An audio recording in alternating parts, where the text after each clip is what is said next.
What's up guys, welcome to another video. Today I'm going to be doing another game mode. This time is going to be capture the flag. And I already did the entire video, but the audio didn't record, the mic. So it has no explanation and I don't really like to upload videos like that. So I'm going to go and record it again, but I cannot be asked to make everything again. So I'm just going to go ahead and explain everything step by step. And it may actually be better because I made some mistakes. And it was a bit confusing. So hopefully you guys will understand everything and you'll get the system done. So first thing that I did is I'm using the same project from the last video. So you add two conquest control points over here. Just make sure you go ahead and delete them because we're going to be creating another actor for the flag bases. So go ahead, right click, create a new blueprint class, make it an actor and call it flag base. Double click that open. And just go over into the components, add the sphere radius or sphere collision, make it the root, color radius, and then go into the components and add the static mesh. So it's the same thing as we did for the control points, but this time we needed to do it again. So the static mesh, just go ahead and add a cube or something. Then go into the radius. You can add the default number. I didn't actually add, but it's okay. We're gonna change that in the editor. So go over here into the variables, create a new variable, call it radius value. So it's for the radius of the the collision to pick up the flag. Make it of the type float and make sure to check instance editable. And actually check the default to 200. So you have a default value on it. Create another variable that we're gonna need called owner team. It's going to be a float, an integer, sorry, and it's going to say which team owns this base. Make it replicated, this one, and leave the default value at 0, it doesn't matter. It's going to get overridden again. Make sure, again, instance editable checked on. Create another one to know, well, does this base has the flag on it?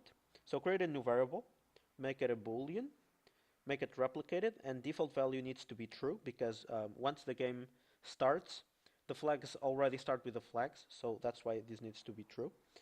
And then create another variable called team points. It's going to be an integer, replicated, and this is basically just going to say how many points each team has. So that's it for now. Going to the construction script up here. If you don't got it, it should be over here in the functions. Double click that. So drag the radius into your event graph and drag the radius value like that. Click on get and then drag from the radius and do set radius. It's this one, set sphere radius, and just connect up the float.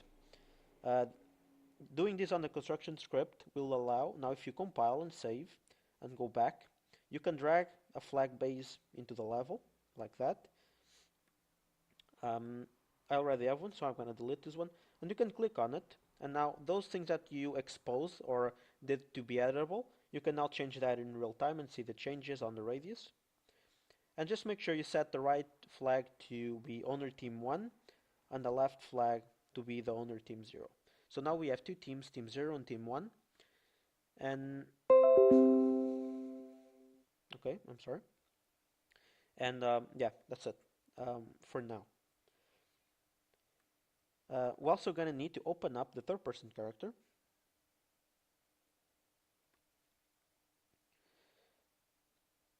And, okay, let me see. Okay, this logic over here is already from the previous video, as is this one, as is this one. But this logic is from this video. So what I'm doing over here, first of all, get the event begin play. And drag from the executable pen over here and set a timer by event. There's two by function name, but I want by event. And I could be updating the information of the bases on event tech, but that's an unnecessary overload for the performance of the game. So I just set a timer. Make sure it's looping and it executes 0.25 like every 0.25 seconds, so it's 4 times a second. Drag from this and add a new custom event, call it update info, then go over here and create a new custom event again, like that, and name it server update info. Make sure you make it reliable and run on the server, and create a new input. That input is going to be an integer, and it's just going to pass which team is the player that is updating the information. And then just go back here into the timer and call, actually no, you need to call another one, that is create a new custom event, and this time it's the client update info, so it's run on only client, and it also has an input, an integer called team again, because now over here you're gonna call that server update info, and then just connect the pins. Remember to connect the pins on the team and the execution pins. Now you can go back into the timer and call that one, so client update info, call that one, and then just go into the team variable that you have over here, get it and connect it. And before now we do the stuff on the server update info, let's create a couple of variables that we're going to need. So we have the team from the previous video, but now we have these three new variables. So first of all, create, okay, I'll check that in a minute. So create three new variables. First one is going to be of the type flag base that we just created. Remember to make it a reference, it's the blue thing. Call it my flag base, make it replicated. Create another variable, it's the same type, flag base, but this time call it enemy flag base. So we're going to need to keep check of our own base and the enemy base. And then create a third variable, make it a boolean, make it replicated, and make this one replicated as well, don't forget. Default value is going to be false, and it's going to be called is carrying flag. So each player character is going to hold the information if they are carrying a flag that is stole from the enemy base. Okay, now that we have all the variables, let's go into the server update info. Let's get all actors of class. It's a very expensive function to call, but we actually need it. The thing that we want to search for is flag bases. There you go. And then you can just drag from dot actors and search for a for each loop.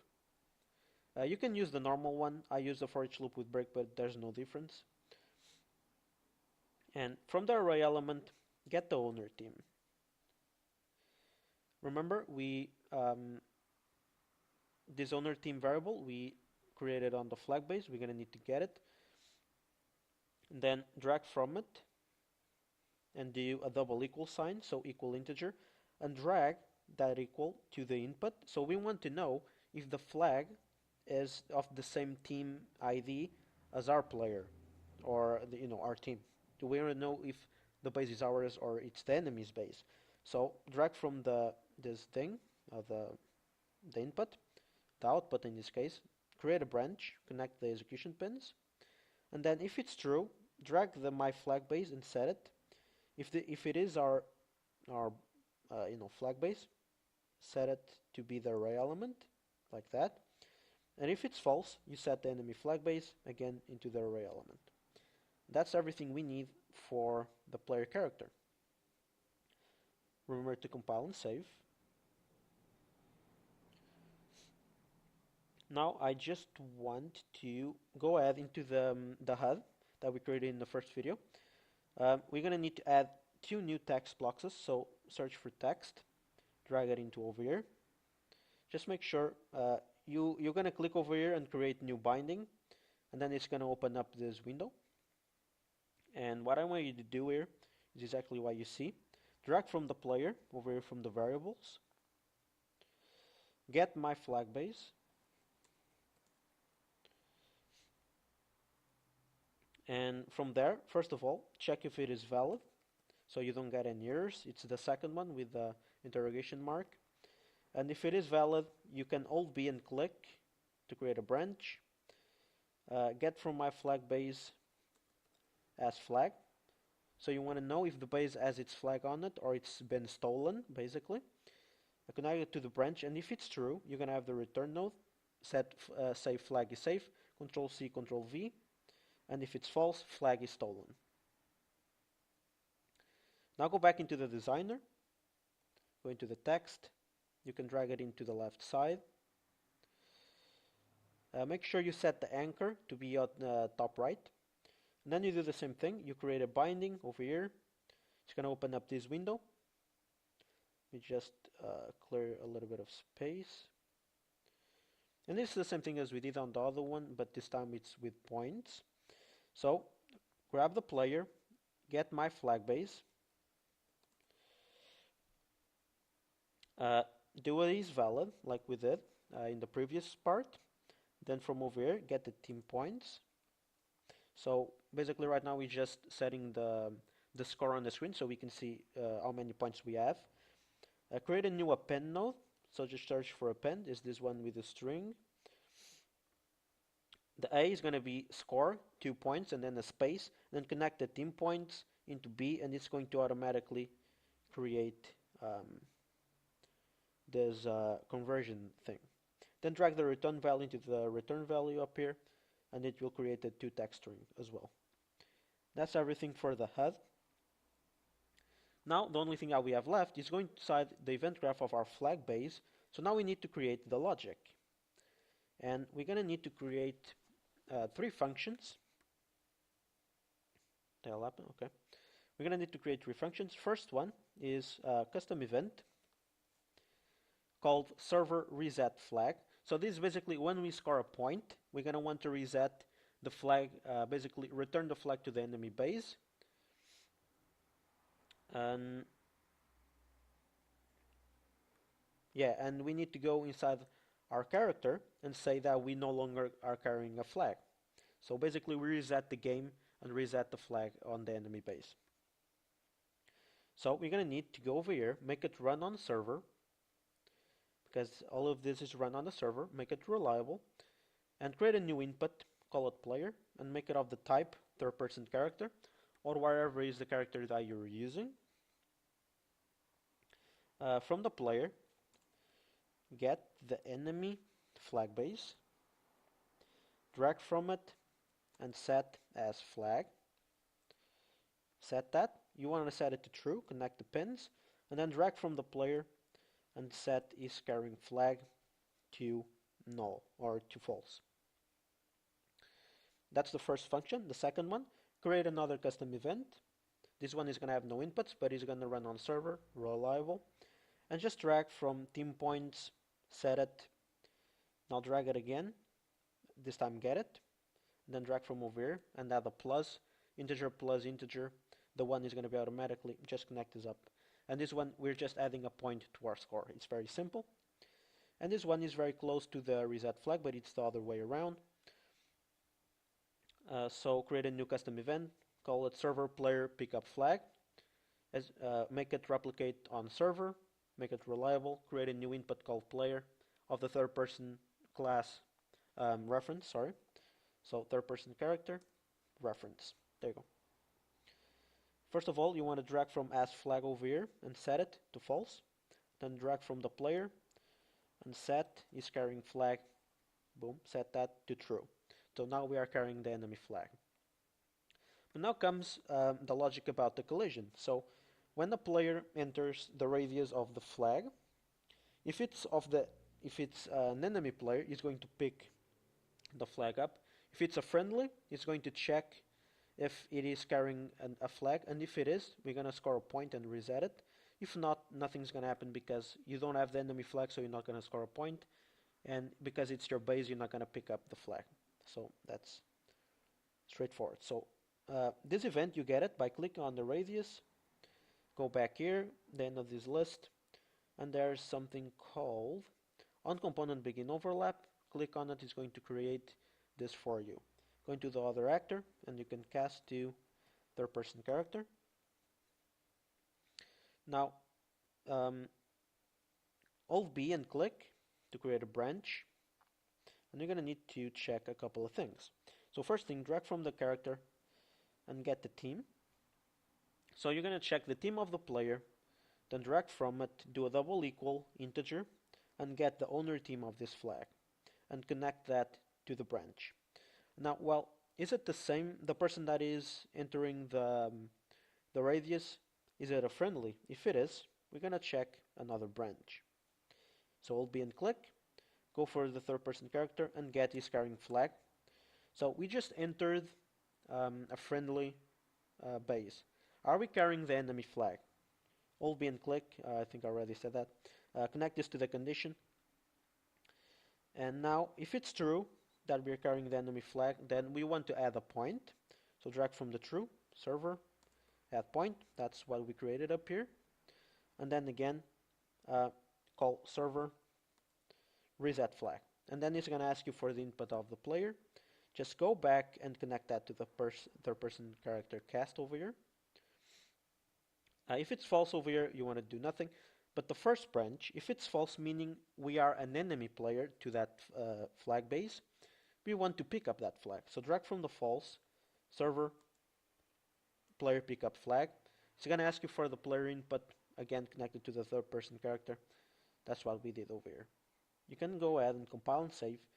And that's pretty much it. That's everything you need to make the capture the flag system. Now we can finally test it out.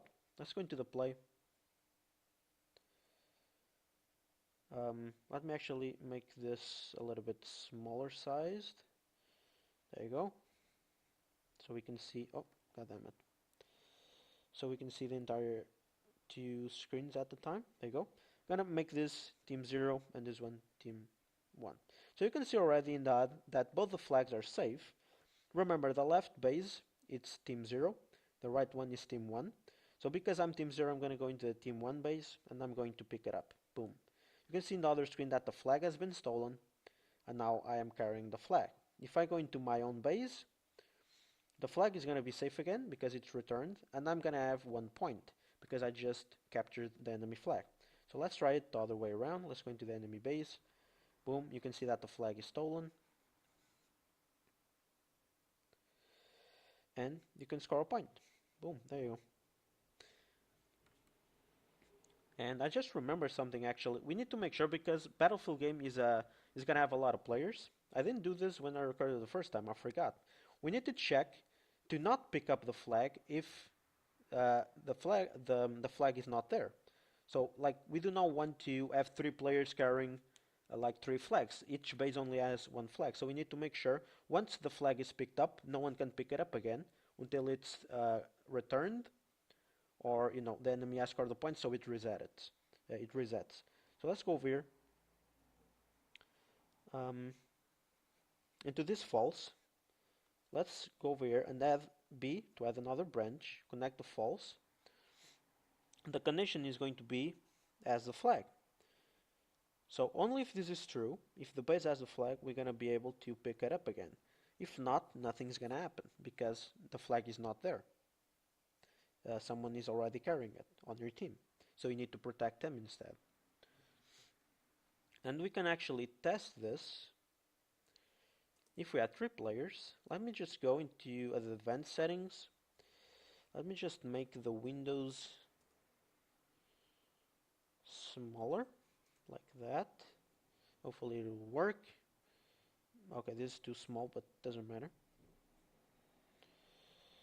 So I'm gonna go ahead and add 2 players. There's team 1, team 0, add 1 as team 2.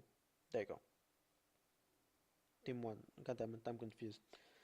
So let's go and pick up the enemy flag. You can see over here in the team 1 the flag is stolen. This one is still safe. I'm gonna go ahead and approach, and you're not gonna see any difference. But right now it looks like we have captured 2 flags. But now let's go over to the enemy checkpoint or our own base. Let's capture the flag.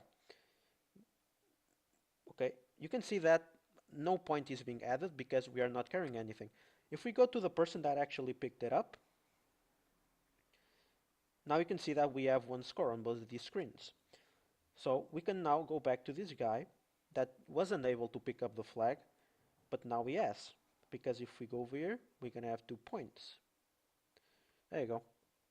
So with that check, now makes much more sense because we do not want to every play to be able to be capturing, like a lot of flags. It's not how it works. You can make it that way, depends on the game mode, but I'm staying with the battlefield type game mode, so this is how it works. So you can see everything works fine, no errors. I think I explained everything. If I forgot something and something is not working, please let me know. I will record this again.